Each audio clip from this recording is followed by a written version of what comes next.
Hi friends, welcome back to my YouTube channel Anusha Girisha Kannada log. ನಾನು ಈ ಲಾಗ್ನ ಭಾನುವಾರದಿಂದ ಸ್ಟಾರ್ಟ್ ಮಾಡ್ತಾ ಇದ್ದೀನಿ. ಅಂದರೆ ಬೆಳಿಗ್ಗೆ ಎದ್ದಾಗ ಒಂದು 5:30 ಆಗಿತ್ತು. ಅಷ್ಟೊತ್ತಿಗೆ ನಾನು ಎದ್ದಿದ ತಕ್ಷಣವೇ ನನ್ನ ಮಗಳನ್ನ ಎದ್ದೇಳ್ಬಿಡ್ತಾಳೆ.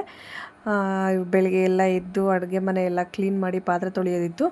ಪಾತ್ರೆ ಎಲ್ಲ ತೊಳೆದು ಕಸ ಎಲ್ಲ ಹೊಡಿದ್ದು ನೀಟಾಗಿ ಕಸ ಎಲ್ಲ ಹೊಡೆದು ಒರೆಸ್ತಾ ಇದ್ದೀನಿ. ಇವಾಗ ಒರೆಸಿ ಎಲ್ಲ ಮುಗಿಸಿದ ಮೇಲೆ ಮತ್ತು ನಾವು ಇವತ್ತು ಭಾನುವಾರ ನಮ್ಮ ಮನೆ ದೇವ್ರ ವಾರ ಆಗಿರೋದ್ರಿಂದ ವಾರ ಮಾಡ್ತೀವಿ ನಾವು ಅವತ್ತು. ಹಾಗಾಗೆಲ್ಲ ಕ್ಲೀನ್ ಮಾಡಿ ಮತ್ತು ಸ್ನಾನ ಎಲ್ಲ ಮಾಡ್ಕೊಂಡು ನಾನು ನನ್ನ ಮಗಳು ಪೂಜೆ ಎಲ್ಲ ಮಾಡಿ ರೆಡಿ ಆಗಿದ್ದೀವಿ.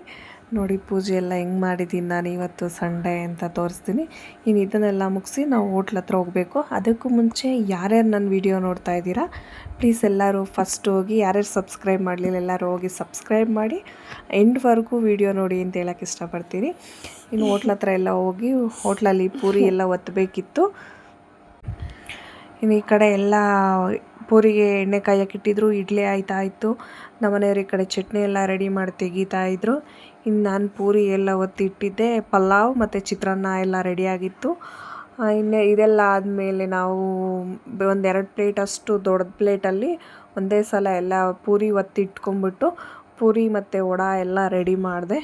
ಇದೆಲ್ಲ ರೆಡಿ ಮಾಡಿ ಮತ್ತು ನಾವು ಇವಾಗ ರೆಡಿಯಾಗಿ ಎಲ್ಲ ಹೋಗಬೇಕು ಅಂತ ಅಂದ್ಕೊಂಡಿದ್ವಿ. ಹಂಗಾಗಿ ರೆಡಿಯಾಗಿ ಹೊರಟಿದ್ದೀವಿ. ಎಲ್ಲಿಗೆ ಅಂತ ಅಂದ್ಕೊಂಡ್ರೆ ನಮ್ಮ ಮನೆ ದೇವರು ಆದಿಚುಂಚನಗಿರಿ ದೇವಸ್ಥಾನಕ್ಕೆ. ಇವಾಗಷ್ಟೇ ಬಂದ್ವಿ. ಅಂದರೆ ಹೋಟ್ಲಲ್ಲಿ ಕೆಲಸ ಎಲ್ಲ ಅಡುಗೆ ಎಲ್ಲ ಮಾಡಿಕೊಟ್ಬಿಟ್ಟು ಕೆಲಸದವ್ರು ಮಾಡ್ತಾರೆ ಅಂತೇಳಿ ಅವ್ರಿಗೆಲ್ಲ ಮಾಡಿಕೊಟ್ಟು ಒಂದು 11 o'clockಗೇನೋ ಹೊರಟೋ ನಾವಲ್ಲಿ.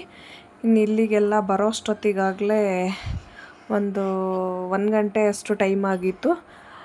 ಸಿಕ್ಕಾಪಟ್ಟೆ ರಶ್ ಇದ್ದರು. ನಾನು ಭಾನುವಾರ ಎಷ್ಟು ಸಲ ಹೋಗಿದ್ದೀವಿ ದೇವಸ್ಥಾನಕ್ಕೆ, ಇಷ್ಟು ರಶ್ ಇದ್ದಿದ್ದನ್ನ ನಾನು ಯಾವತ್ತೂ ನೋಡಿಲ್ಲ. ಭಾನುವಾರ ಟೈಮಲ್ಲಿ ಅಷ್ಟು ರಶ್ ಇತ್ತು. ಅಲ್ಲಿಂದನೇ ಚುಂಚನಗಿರಿ ಅದು ಆರ್ಚಿಗೆ ಎಂಟ್ರೆನ್ಸ್ ಆಗ್ತಾ ಇದ್ದನೇ ಅಡುಗೆ ಮಾಡೋರೆಲ್ಲ ತುಂಬ ಜನ ಫಂಕ್ಷನ್ಸ್ ಮಾಡ್ತಿದ್ರು. ಈ ಸಂಡೇ ಏನು ಅಂತ ಗೊತ್ತಿಲ್ಲ, ಅಷ್ಟು ಜನ ಇದ್ದರು. ನಾವಾಗಲೇ ದೇವಸ್ಥಾನದ ಹತ್ರ ಇನ್ನೇನು ಎಂಟ್ರಿ ಕೊಟ್ವಿ. ಅಷ್ಟೊತ್ತಿಗೂ ಎಂಟ್ರಿ ಒಂದು ಗಂಟೆ ಆಗಿತ್ತು. 1 ಗಂಟೆಲಿ ಮೇಲ್ಗಡೆ ಅದು ಚೇಳೂರೇಶ್ವರ ಏನೋ ಹೇಳ್ತಾರೆ, ಅದು ಅಲ್ಲಿ ಕೆಳಗಡೆನೇ ನಿಲ್ಲಕ್ಕಾಗಲ್ಲ, ಅಷ್ಟು ಮೇಲೆ ಬೆಟ್ಟದ ಮೇಲೆ ಕಲ್ಲು ಮೇಲೆ. ಅದು ಸ್ಲಿಪ್ಪರ್ ಹಾಕೊಂಡು ಹೋಗಂಗಿಲ್ಲ, ಏನಿಲ್ಲ. ಹೆಂಗೆ ಹೋಗಿ ನಿಂತ್ಕೊತಿದ್ರು ಅಲ್ಲಿ ಗೊತ್ತಿಲ್ಲ, ಅಷ್ಟು ಬಿಸಿಲಲ್ಲಿ. ನೋಡಿ ಎಷ್ಟು ಜನ ಇದ್ದಾರೆ ಅಂತ ಅಂದರೆ ಸಿಕ್ಕಾಪಟ್ಟೆ ಜನ ಇದ್ದರು, ನೋಡ್ತಾ ಇರ್ಬೋದು. ಆಮೇಲೆ ಇದು ಬಾಲಗಂಗಾಧರನಾಥ ಸ್ವಾಮಿ ಅವ್ರದ್ದು ಇದಾದಮೇಲೆ ನಾವು ಅದೇ ಫಸ್ಟ್ ಟೈಮ್ ಹೋಗಿದ್ದಿದ್ದು ಇಲ್ಲಿ ದೇವಸ್ಥಾನಕ್ಕೆ. ಹಾಗಾಗಿ ಅದಕ್ಕೂ ಮುಂಚೆ ನಾವು ಫಸ್ಟು ಇತ್ತಲ್ಲ ಚುಂಚನಗಿರಿ ದೇವಸ್ಥಾನ, ಅಲ್ಲಿಗೆಲ್ಲ ಹೋಗಿ ಮತ್ತು ಇವಾಗೆಲ್ಲ ದರ್ಶನಕ್ಕೆ ಹೋಗಬೇಕು. ಎಷ್ಟು ಜನ ಇದ್ದಾರೆ, ಇನ್ನು ಕ್ಯೂ ಎಲ್ಲ ಒಳಗಡೆ ಎಷ್ಟಿದೆಯೋ ಏನೋ ಗೊತ್ತಿಲ್ಲ. ಹೋಗ್ತಾ ಇದ್ದೀವಿ ಈಗ ಕ್ಯೂನಲ್ಲಿ.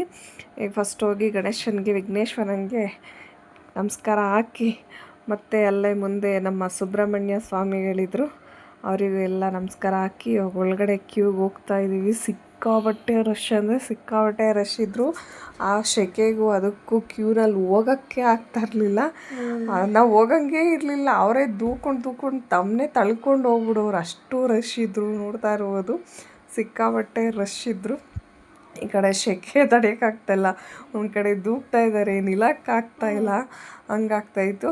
ಅಂದರೆ ಹತ್ರದಿಂದ ಹೋದ್ಮೇಲೆ ದೇವಸ್ಥಾನದಲ್ಲಿ ದೇವ್ರದ್ದು ತೋರ್ಸೋಕ್ಕಾಗಲ್ಲ, ಅಂದರೆ ಅಷ್ಟು ವೀಡಿಯೋ ಕ್ಲಿಯರಾಗಿ ಅಲ್ಲಿ ಮಾಡೋಕ್ಕೆ ಬಿಡಲ್ವಲ್ಲ ಅಂತ ಇಲ್ಲಿಂದನೇ ಸ್ವಲ್ಪ ನೋಡಿಕೊಂಡೆ ಅಷ್ಟೇ. ಇನ್ನು ನಾವು ಅಲ್ಲಿ ಅರ್ಚನೆ ಟಿಕೆಟ್ ಎಲ್ಲ ತೊಗೊಂಡಿದ್ವಿ. ಹೋಗಿ ಅರ್ಚನೆ ಎಲ್ಲ ಮುಗಿಸ್ಕೊಂಡು ಮತ್ತು ಇವಾಗ ಈಚೆಗಡೆ ಎಕ್ಸಿಟ್ ಆಗ್ತಾಯಿದ್ದೀವಿ. ಎಕ್ಸಿಟ್ ಆಗಬೇಕಾದ್ರೆ ಅಲ್ಲೇ ಮಾಳಮ್ಮ ದೇವಿ ದೇವಸ್ಥಾನಕ್ಕೆ ದೇವರಿಗೆ ನಮಸ್ಕಾರ ಎಲ್ಲ ಹಾಕಿ, ಮತ್ತು ಅಲ್ಲೇ ಪಕ್ಕದಲ್ಲಿ ಆದಿಶಕ್ತಿ, ಅಲ್ಲಿಗೂ ಎಲ್ಲ ನಮಸ್ಕಾರ ಹಾಕಿ ಮತ್ತು ಕೆಳಗಡೆನೂ ಹೋಗಿದ್ವಿ. ಅಲ್ಲಿ ವೀಡಿಯೋ ಮಾಡೋಕ್ಕೆ ಬಿಡಲ್ಲ, ಹಂಗಾಗಿ ವೀಡಿಯೋ ಮಾಡಲಿಲ್ಲ. ಇನ್ನು ಇಲ್ಲಿಗೆ ನಾವು ಬಾಲಗಂಗಾಧರನಾಥ ಸ್ವಾಮಿಯವ್ರದ್ದು ಸ್ಮಾರಕ ರೆಡಿ ಆದಮೇಲೆ ಇದು ಅಂದರೆ ಓಪನ್ ಮೋದಿಯವರು ಬಂದಿದ್ರಲ್ಲ, ಅದು ಓಪನ್ ಆದಮೇಲೆ ಬರೋಕ್ಕೆ ಆಗಿರಲಿಲ್ಲ. ನಾವು ಇವತ್ತು ಬಂದಿದ್ವಿ. ಇನ್ನೊಂದು ನಾವು ಬಂದ ಟೈಮಲ್ಲಿ ಯಾವಾಗ ಬರ್ತೀವಿ ಅವಾಗ ಯಾವಾಗಲಾನ ನಿರ್ಮಲಾನಂದ ಸ್ವಾಮಿಗಳು ನಮಗೆ ಸಿಕ್ಕಿದ್ರೆ ಅಲ್ಲಿದ್ದರೆ ದೇವಸ್ಥಾನದಲ್ಲಿ ಅವರ ಆಶೀರ್ವಾದ ಹೆಂಗಾದರೂ ಆಗಲಿ, ಎಷ್ಟೇ ರಶ್ ಇದ್ದರೂ ನಮ್ಮ ಮಕ್ಕಳಿಗೆ ತಲುಪುತ್ತೆ. ಅದು ನೋಡ್ಬೋದು ಎಷ್ಟು ಹತ್ರದಿಂದ ಸಿಗುತ್ತೆ ನಮಗೆ ಅವ್ರ ಆಶೀರ್ವಾದ. ಅಂದರೆ ಇದೊಂದು 4-5 ಟೈಮ್ಸ್ ಆಗೈತೆ ನಮಗೆ. ನೋಡಿ ನನ್ನ ಮಗಳಿಗೆಲ್ಲ ಆಶೀರ್ವಾದ ಮಾಡಿದ್ರು ಅವರು.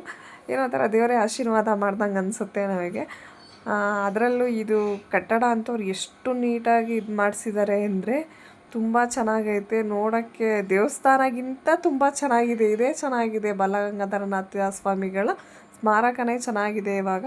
ಅಷ್ಟು ನೀಟಾಗಿ ಮಾಡಿಸಿದ್ದಾರೆ. ಅಂದರೆ ಒಬ್ಬ ಶಿಷ್ಯನಾಗಿ ಗುರುಗೆ ಏನು ಮಾಡಬೇಕು ಅದ್ರ ತಕ್ಕನಾಗಿ ಮಾಡಿದ್ದಾರೆ ಅಂತ ನನಗೆ ಅನ್ನಿಸ್ತು ಪರ್ಸ್ನಲಿ. ನನಗಂತೂ ತುಂಬ ಇಷ್ಟ ಆಯಿತು. ಇನ್ನು ಇದನ್ನೆಲ್ಲ ಮುಗಿಸ್ಕೊಂಡು ನಾವಿವಾಗ ಈಚೆಗಡೆ ಇನ್ನೇನು ಹೊರಡೋಣ, ಟೈಮ್ ಆಯಿತು. ಅಷ್ಟೊತ್ತಿಗಾಗಲೇ ನಾವೆಲ್ಲ ಮುಗಿಸ್ಕೊಂಬರೋಷ್ಟೊತ್ತಿಗಾಗಲೇ ಒಂದು 2-2:30 ಅಷ್ಟು ಟೈಮ್ ಆಗಿತ್ತು. ಇನ್ನು ಆ ಟೈಮಿಗೆಲ್ಲ ಒಂದು 3 ಗಂಟೆಯಿಂದ 4 ಗಂಟೆವರೆಗೂ ಏನೋ ದೇವಸ್ಥಾನ 1 ಅವರ್ 2 ಅವರ್ ಕ್ಲೋಸ್ ಮಾಡ್ತಾರೆ ಮಧ್ಯಾಹ್ನ ಟೈಮಲ್ಲಿ. ಹಂಗಾಗಿ ದೇವಸ್ಥಾನ ಎಲ್ಲ ನಾವು ಹೊರಗಡೆ ಬರೋಷ್ಟೊತ್ತಿಗೆ ದೇವಸ್ಥಾನ ಎಲ್ಲ ಫುಲ್ ಕ್ಲೋಸ್ ಆಗಿತ್ತು. ಇನ್ನು ಮನೆ ಕಡೆ ಹೊರಡೋಣ ಅಂತ ಬರಬೇಕಾದ್ರೆ ಒಂದು ಕೋತಿ ಅದ್ರ ಲೈಟ್ ಕಂಬ ಮೇಲೆ ಕೂತ್ಕೊಂಡು ಎಷ್ಟು ಕೀಟ್ಲೆ ಮಾಡ್ತಾಯಿತ್ತು ಅಂದರೆ ನಮ್ಮನೆ ಕೋತಿ ಬಿಡಲ್ಲ ಅನ್ನೋದಕ್ಕೆ ಇದೇ ಉದಾಹರಣೆ. ನೋಡ್ಬೋದು ಎಷ್ಟು ಕೀಟ್ಲೆ ಮಾಡ್ತೈತೆ ಗೊತ್ತಾ ಅದು. ಅದನ್ನೆಲ್ಲ ನೋಡಿಕೊಂಡು ನಾವಿವಾಗ ಮತ್ತೆ ಹೊರಡೋಣ ಅಂತ ಮತ್ತು ಬೆಂಗಳೂರು ಕಡೆ ಟಾಟಾ ಬೈ ಬೈ ಹೇಳ್ತಾ ಬೆಂಗಳೂರು ಕಡೆ ಹೊರಟ್ವಿ. Thank you for watching. ಸಿಗೋಣ ಮತ್ತೆ ನೆಕ್ಸ್ಟ್ ವ್ಲಾಗಲ್ಲಿ.